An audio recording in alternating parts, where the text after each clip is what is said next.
Thomas Soto. On en a beaucoup parlé depuis ce matin. C'est la journée internationale des droits des femmes en ce 8 mars. Bonjour Raphaël Antoven. Bonjour Thomas. C'est pour la morale de l'info ce matin. Vous revenez sur l'histoire de Dorsa Derakhshani. C'est une jeune fille qui a bientôt 19 ans, grand maître international d'échecs et qui a vu s'envoler tout espoir d'intégrer un jour l'équipe nationale iranienne après avoir participé sans voile au tournoi de Gibraltar. Oui, c'est choquant bien sûr, mais enfin, c'est l'Iran, Thomas.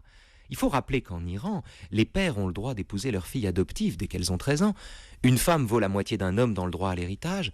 Les sanctions en cas de crime commis sur une femme sont divisées par 2. Le témoignage de 2 femmes vaut celui d'un seul homme et les femmes n'ont pas le droit d'être juges. Les femmes n'ont par ailleurs pas le droit de chanter ni de danser. Elles ne peuvent pas exercer un métier ou bien voyager sans l'autorisation de leur mari. Enfin, l'adultère est réprimé par la lapidation.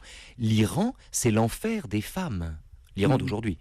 Le vrai problème ici, ça n'est pas cela, ça on le sait déjà. Le vrai problème, c'est, me semble-t-il, que Dorsa Derakhshani ne soit pas aujourd'hui devenu un symbole universel de la lutte pour les droits des femmes. Je veux dire, que font les féministes ? En même temps, cette histoire tragique se passe en Iran, pas en France. Les deux sont pas comparables quand même. D'abord, ça se passe à Gibraltar, pas en Iran. Mais enfin, cet argument est merveilleux.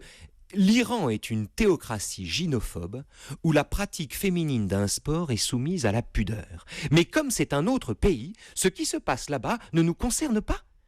Dans le cadre d'une journée internationale des droits des femmes, un tel raisonnement sonne encore plus faux. Évidemment que les deux régimes, iranien et français, ne sont pas comparables.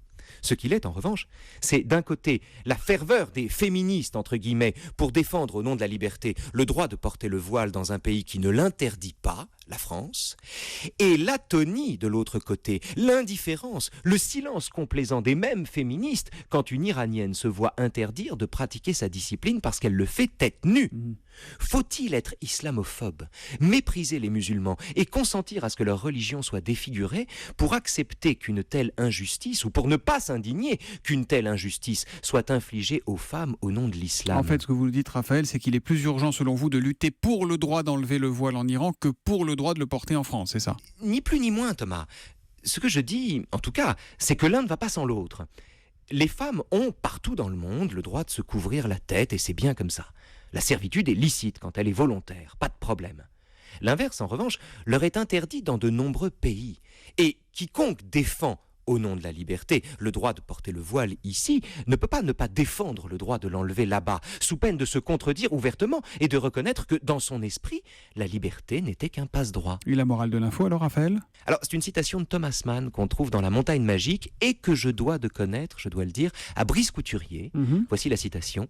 La tolérance devient un crime lorsqu'elle s'étend au mal. Au mal M-A-L ou au mal M-A accent circonflexe L-E ? Ah, ça, mon Thomas, c'est comme vous l'entendez. Morale ouverte donc pour Raphaël Antoven ce matin, la morale de l'info qui revient demain, juste avant 9h sur Europe 1. À demain, Raphaël. À demain, les amis.